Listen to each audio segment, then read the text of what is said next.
Hey, I want to talk about the gospel. So every Friday I get questions. What is the gospel? How do you share the gospel? Are there multiple gospels? The gospel is a word that just means good news. So the gospel is the good news. The good news that God sent his son, Jesus Christ, to die for your sins, and he raised him from the dead so that you don't have to pay for your sins and you can be with God forever. You can have a relationship with him that starts today. While we were yet sinners, Christ died for us. For the wages of sin is death, but the free gift of God is eternal life in Christ Jesus.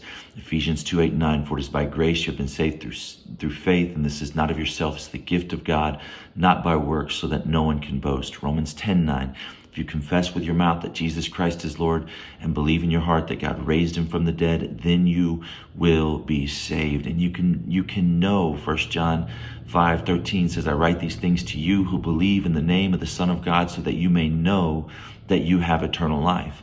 And so this is the gospel, that Jesus paid for our sins. Paid for our sins is this important idea because there's two places that every soul goes to when we die. There's heaven in the presence of God, and there's hell eternally separated from the goodness of God, in the presence of God. And so in hell, the only thing that you can do is pay for your sins forever. It's the only agenda item in hell. You pay for your sins forever. So the only person who does not go to hell is the persons whose sins have been paid for on the cross. Every sin will be paid for either in hell or on the cross. Jesus paid for our sins for anyone who would accept that payment, right? And so this is what God did on our behalf through his son, Jesus Christ. And so the way that I share the gospel is something called the Kennedy questions. I don't think it's the greatest way ever. I don't think it's the only way to share the gospel.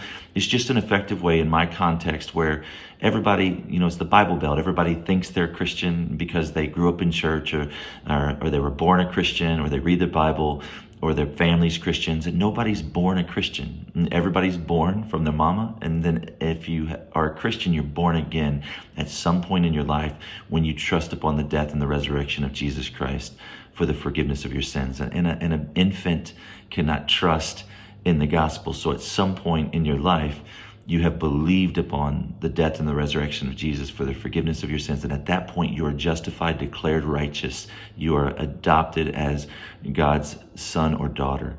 So the way that I share the gospel, the Kennedy questions, two questions. First question, between 1 and 10, 10 being certain, 1 being not so sure. If you died today, how certain are you that you would go to heaven? And people say, I'm not sure. I'm pretty sure. I'm certain. It changes every day. And I say, well, where are you at today? What number between 1 and 10, 10 being certain, would you put on it today? I don't know. I don't know a number. Well, just humor me. What number would you say? Is it a 5? Is it a 7? Is it a 2? And so let's just say they say, okay, yeah, I'm an 8. I say, great. So you stand before God. This is the second question. If you stand before God and he says, why should I let you in? What would you say? Now, I don't think this conversation happens. It's just a hypothetical scenario that helps clarify what somebody believes. And so if they say, well, because I went to church, because I was good, because I tried hard, because I loved you, because I loved people, because I did good things, no, not because you anything. But because God sent his son, because you sent your son, Jesus Christ, to die for my sins, and you raised him from the dead, you have purchased my way in by the blood of your son.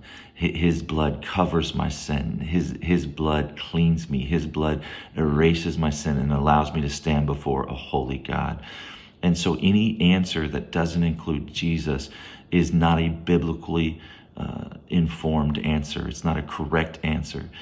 And so that's an opportunity for you to clarify the gospel. Now, if they say an 8 and they say, because Jesus died for my sins and God raised him from the dead, you say, well, did he die for all of your sins or 80% of your sins? No, all of my sins, past, present, future, all of my sins.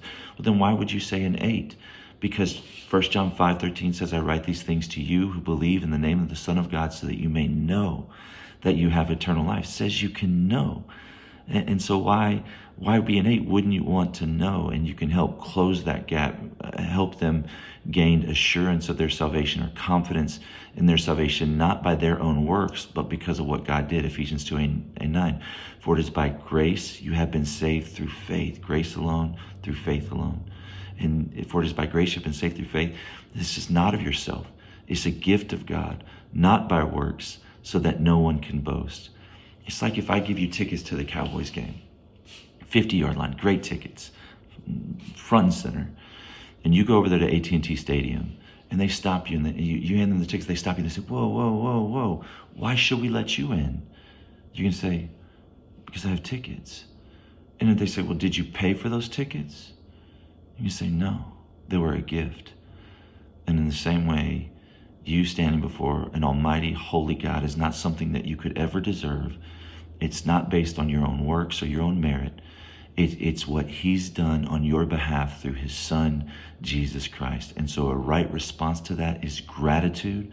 A right response to that is a life dedicated to God. And a right response to that is sharing that good news that is available to anyone who would trust in it. And so share that, pay that forward, tell everyone that great news.